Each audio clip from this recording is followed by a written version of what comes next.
once again. Right, so we've got some more clips here. We've got a Ford Transit Custom to go to, and we're going to a Ford Fiesta for a lock and wheel nut.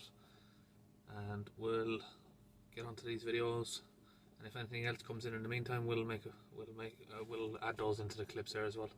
So we'll get on to these first jobs and we'll see how they go. And the first one is to this Formula Auto Centre, and here we've got this Fiesta, needs a lock and wheel nut taken off. They can't get it open, so this lock and wheel nut has got this extra spinning sleeve around the outside, which makes it a bit difficult, so we have to grind that off.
Now that we've got a slice out of the sleeve here, we can try and hammer it off.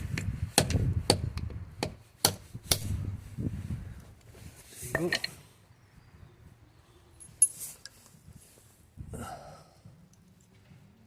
So what we've done there is cut a hole in the sleeve, and then once you bang it with a hammer, you can then crack it open completely, which leaves us with just a nut.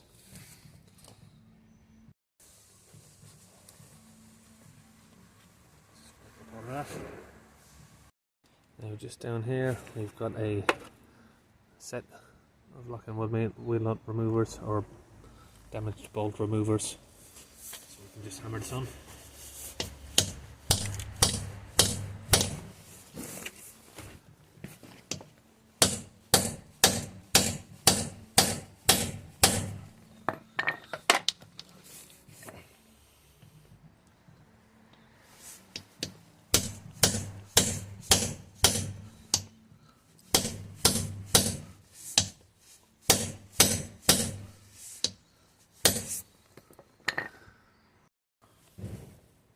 and that one's not working very well, so we've got a few more kits down here. We can try one of them and see which one fits, whichever one fits bestly over it, really.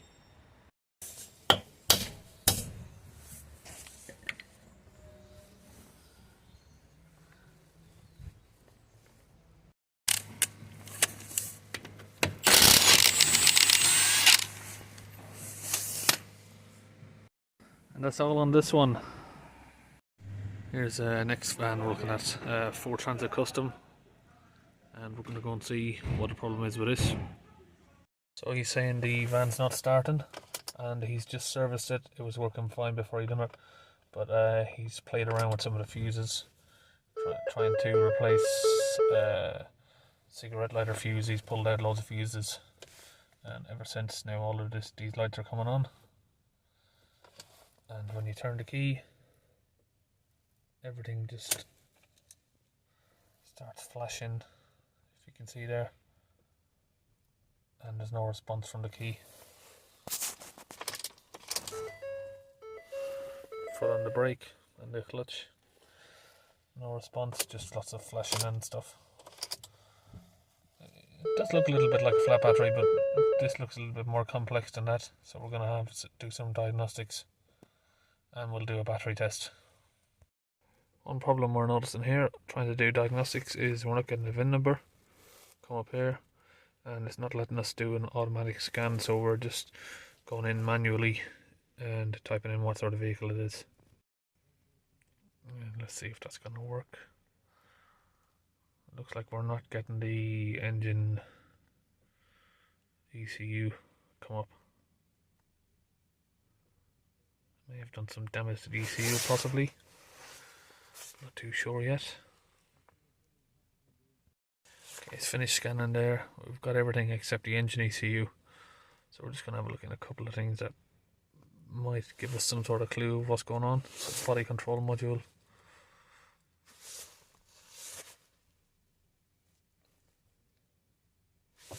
Yep, ignition is on.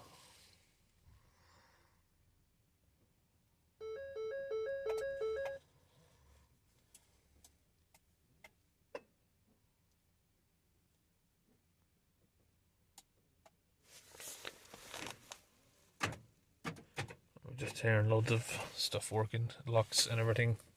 It's just going through the body control module. Lost communication with the ECM, powertrain control module, fuel pump circuit. So he's been messing around with lots of electricals by the looks of it. What we're going to try and do, I think now, is clear all of these codes. Parking aid, we're not going to get any help by looking in those. Restraint module, all we're going to get there is just saying that it's lost power to them. So we're going to do a reset.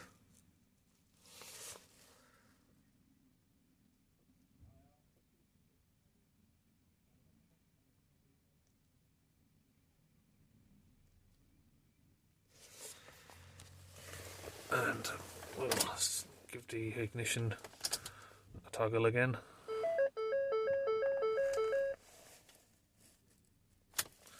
And we're still getting the same problem. So I'm going to go back manually and see if I can find another way to get into the engine control module. Battery got good charge. So underneath the steering there, we've got a 30 amp fuse, looks like it's blown here. So we're going to swap one of these over. Now just taking off the plastic cap. You can see there's a break in there. I've just got a replacement one here. Just put that fuse up there. It's the one that sticks out a little bit more. So we'll try that now. And we're still getting this message here. Reading the VIN failed. So it's not finding the engine ECU. So we're gonna have to have another little look after we replace that fuse there. We're still not getting any response from the key.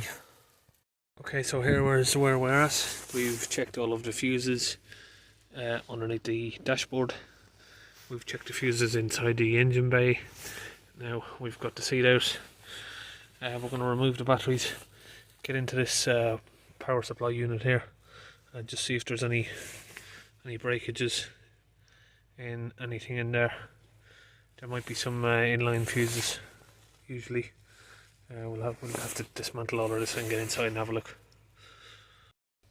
So we've got the batteries out here now, and here you can see all of these fuses I was talking about. Let's just have a little wipe up, have a look.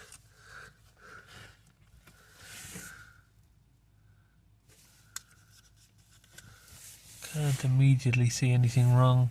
We're going to get our tester on there and have a look at them. So the seat's back in. Sorry, I think I missed a little bit out there, but we put our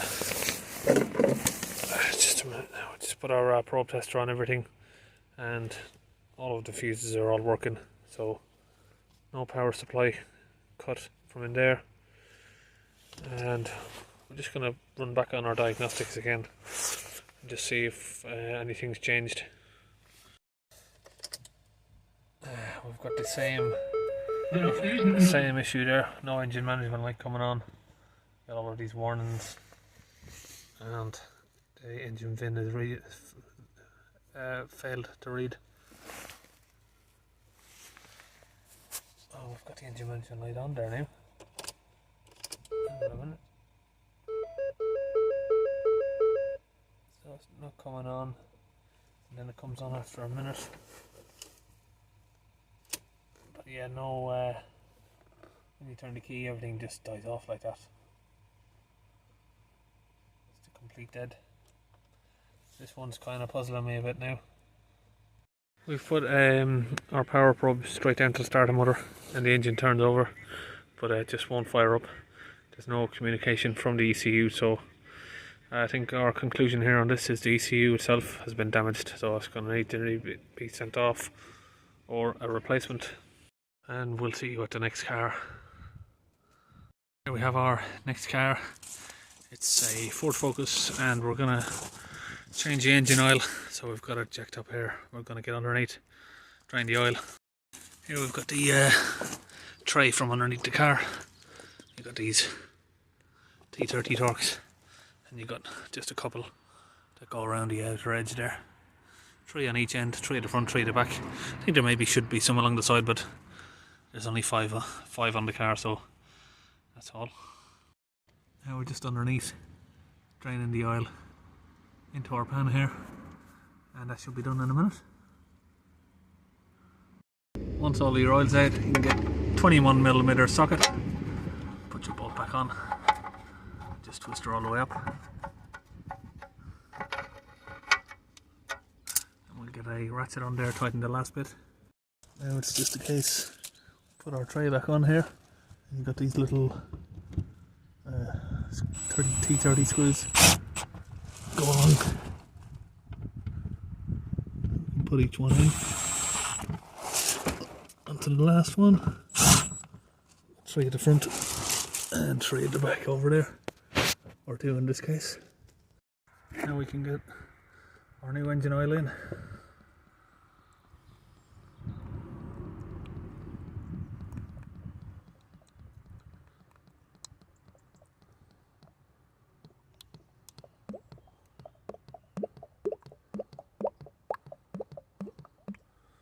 And once we've got enough in, we can check it and top it up accordingly. After we've given it a few minutes to settle down at the bottom of the sump, we can then check our oil level. We've topped it up a little bit already, so we should be just about perfect on the line there. And look at that, it's black already. Now we're going to do an oil reset, oil change required.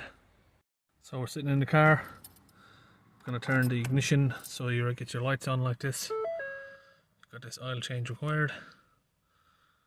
Just press OK on any display warnings that come up. Once they're gone, We get both our feet on the brake and the accelerator at the same time, and then you'll get this message up, and then we just need to hold it. I think it's about 30 seconds or so, and it will clear.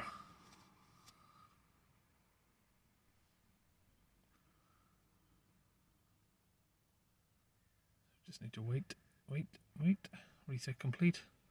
All done. Now we can release our feet, switch the ignition off, and then switch it back on. And then we should have that warning no longer. There you go. All sorted. Oil and filter change done. So that's all for today on this one. I think we'll call it a day after these jobs, and we'll see you next week on our next videos. Make sure you subscribe. Do it. Press over there.